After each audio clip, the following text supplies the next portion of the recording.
आज हम लोग एक बहुत महत्वपूर्ण टॉपिक मानव विकास की दूसरी अवस्था जन्मों उपरांत, जिसे हम बाल्यावस्था या चाइल्डहुड के नाम से जानते हैं, उसके बारे में अध्ययन करेंगे। और बाल्यावस्था से संबंधित जो महत्वपूर्ण प्रश्न हैं जो विभिन्न प्रतियोगी परीक्षाओं में पूछे गए हैं या पूछे जा सकते हैं, उसको सॉल्व करेंगे और जानेंगे। पहला प्रश्न है, बाल्यावस्था से तात्पर्य बच्चों की किस अवस्था से होता है? ऑप्शन ए 5 से 8 वर्ष, ऑप्शन बी 5 से 10 वर्ष, ऑप्शन सी 6 से 10 वर्ष या ऑप्शन डी 6 से 12 वर्ष। तो बाल्यावस्था से तात्पर्य बच्चों की किस अवस्था से होता है? तो इसका राइट आंसर हो जाएगा डी, राइट आंसर हो जाएगा 6 से 12 वर्ष की अवस्था बाल्यावस्था कहलाती है। अगला प्रश्न है दूसरे नंबर पे, जीवन का अनोखा काल कहा जाता है? ऑप्शन ए शैशवावस्था को, ऑप्शन बी बाल्यावस्था को, ऑप्शन सी किशोरावस्था को या ऑप्शन डी इन सभी को। तो जीवन का अनोखा काल कहा जाता है वो बाल्यावस्था को कहा जाता है। ऑप्शन बी इसका राइट आंसर हो जाएगा। अगला प्रश्न है तीसरे नंबर पे, बाल्यावस्था को जीवन का अनोखा काल कहा है? बाल्यावस्था को जीवन का अनोखा काल कहा है? ऑप्शन ए रॉस ने, ऑप्शन बी वैलेंटाइन ने, ऑप्शन सी कोल एवं ब्रूस ने, ऑप्शन डी इनमें से कोई नहीं। तो जो इसका राइट आंसर हो जाएगा ऑप्शन सी कोल एवं ब्रूस ने बाल्यावस्था को जीवन का अनोखा काल कहा है। अगला प्रश्न 4 नंबर पे है, बाल्यावस्था को कहा जाता है?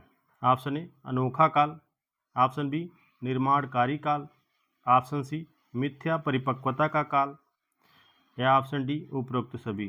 तो बाल्यावस्था को अनोखा काल भी कहा जाता है, निर्माणकारी अवस्था भी कहा जाता है, मिथ्या परिपक्वता का काल भी कहा जाता है, इसलिए ऑप्शन डी इसका राइट आंसर हो जाएगा उपरोक्त सभी। अगला प्रश्न है 5 नंबर पे, बाल्यावस्था को प्रतिद्वंदिता का काल माना? बाल्यावस्था को प्रतिद्वंदिता का काल माना है? ऑप्शन ए रॉस ने, ऑप्शन बी कोल और ब्रूस ने, ऑप्शन सी किलपैट्रिक ने या ऑप्शन डी कुप्पुस्वामी ने। तो जो इसका राइट आंसर हो जाएगा किलपैट्रिक ने। अगला प्रश्न है 6 नंबर पे, बाल्यावस्था में अनेक अनोखे परिवर्तन देखे जा सकते हैं, यह कथन किसका है? ऑप्शन ए किलपैट्रिक का, ऑप्शन बी रॉस का या ऑप्शन सी कुप्पुस्वामी का, ऑप्शन डी सैले का। तो बाल्यावस्था में अनेक अनोखे परिवर्तन देखे जा सकते हैं, यह जो कथन है ऑप्शन सी नंबर पे कुप्पुस्वामी का कथन है। अगला प्रश्न 7 नंबर पे, बाल्यावस्था की प्रमुख विशेषताएं हैं? ऑप्शन ए प्रतिस्पर्धा की भावना, ऑप्शन बी बहिर्मुखी प्रवृत्ति का विकास, ऑप्शन सी संग्रह प्रवृत्ति का विकास या ऑप्शन डी उपरोक्त सभी।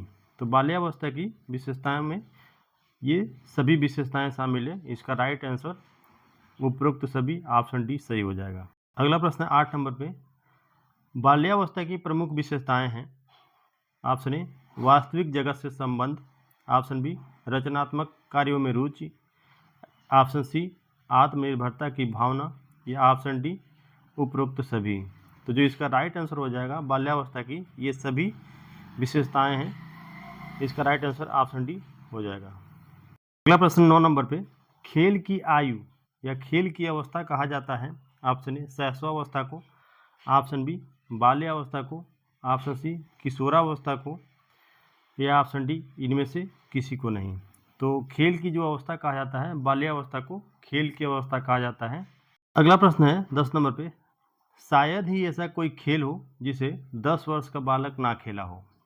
शायद ही ऐसा कोई खेल हो जिसे 10 वर्ष का बालक ना खेला हो, यह कथन किसका है? ऑप्शन ए रॉस का, ऑप्शन बी स्ट्रेस का, ऑप्शन सी वैलेंटाइन का या ऑप्शन डी फ्रायड का।